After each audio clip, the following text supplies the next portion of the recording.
Thanks for tuning into the channel today. I've now clocked up 820 kilometres. So just half hour ago I took this bike out along the road when it was sitting on 800 k's.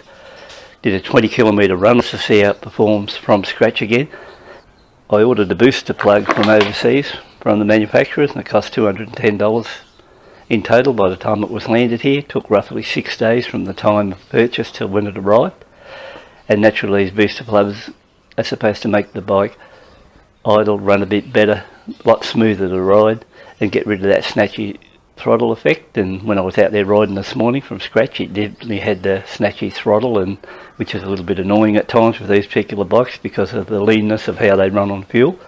So I'll be fitting this booster plug to it now, and the idea out this morning, get out, do a 20 kilometre run over the next couple hundred kilometres. I can test it out and just see if I think from cold starts and different riding conditions, if I think it makes much difference. These aren't really a big deal to fit. On this particular bike, probably should only take 10 minutes or more to get into it. There's only one connection really you've got to pull apart behind the airbox area, and apart from that, connect that side up, run the probe wire across into clean air, and apart from that, just put your unit into a secure place, tie clip it in, and that's about it. So the idea was I thought this bike could really do with it, and there's only one way to find out if these really work all right. So guys, here's a quick look at the booster plug. So like I said, it's only got your connector points there, which will go to the IAT sensor. Then you've got your probe, which is chased for heading out into a fresh air outlet.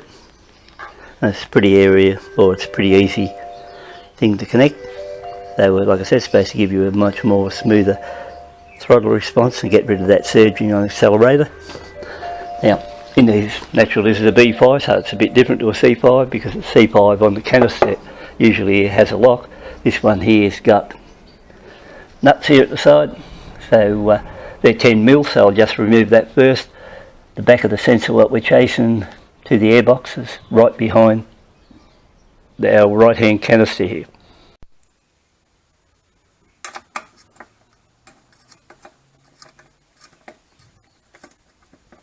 The cover out of the way, and there's a sensor there that I have to unplug, and that'll be the only sensor that you'll be unplugging on the bike to fit the booster plug too. Once again, it's in a really tight spot.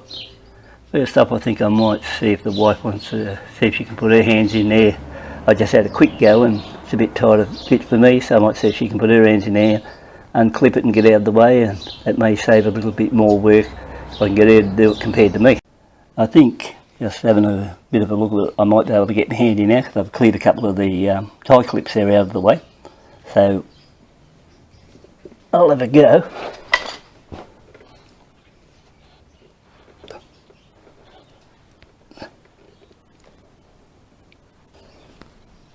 Okay, I've virtually got it one hand, and there's your sensor off. So we've got that one there. Like I said, it's pretty easy fitting this booster cub, so if we look back down, there's the unit there itself. There's a main module with some resistor or some type inside that one.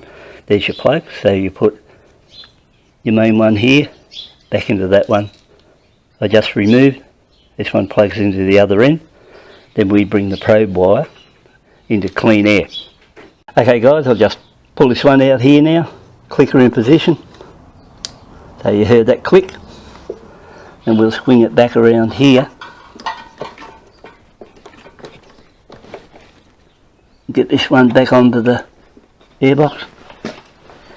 It's changed a little bit here compared to before because it was not as tight.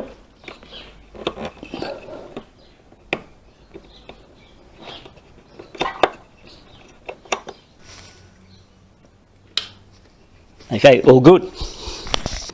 We've got the connector already set up. We've got the main unit to the plug here with the resistor back in and securely tied there with one or two tie clips there, just holding that back in out of the way. The probe wire I sent up this time towards the back of the area under the seat, and it's sitting up under there. It's not touching anything metal wise, so even if I sit on the seat it'll still sit there and it should get clean air that way. So that's the setup on it now. All I've got to do is put the cover back on, see how it performs after that, take it out for a run. So I think everything here looks reasonably neat for what it is, and it'll be the first experiment, and if it doesn't live up to expectations I can always move that probe around to a different spot.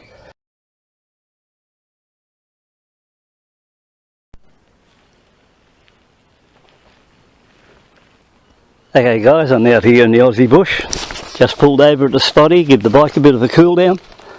So looking at the odometer, I've done about 73 kilometres since I've put on the booster flow.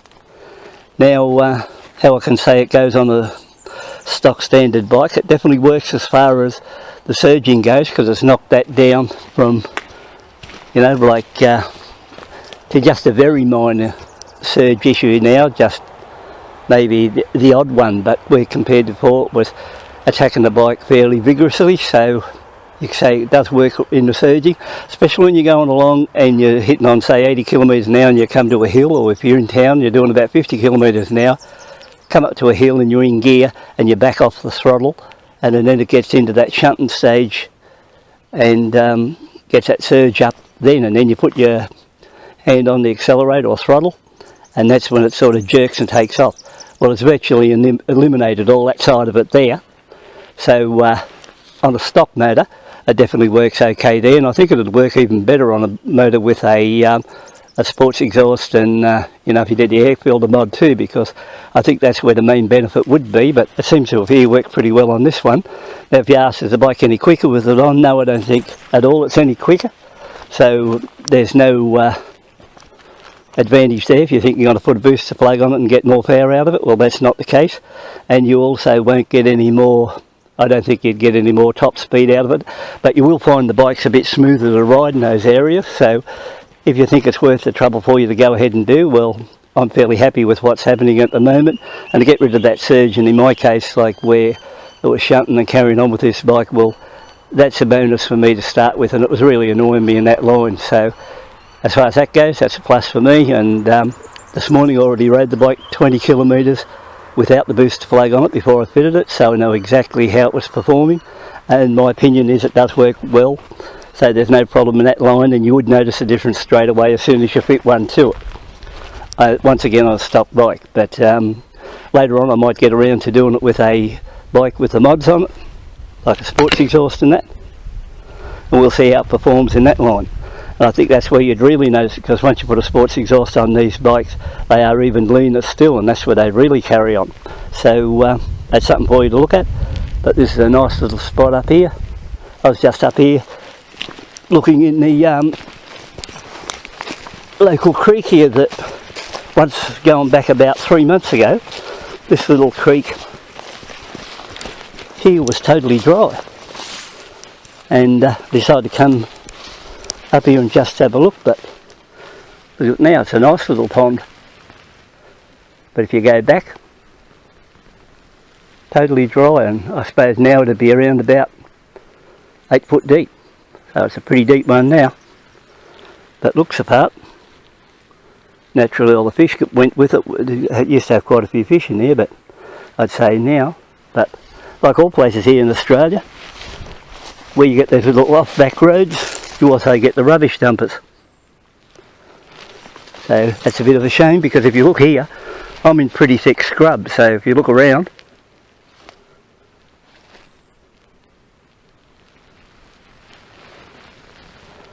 so there's virtually a 360. You get somebody that dumps an old fridge. That's the way it goes.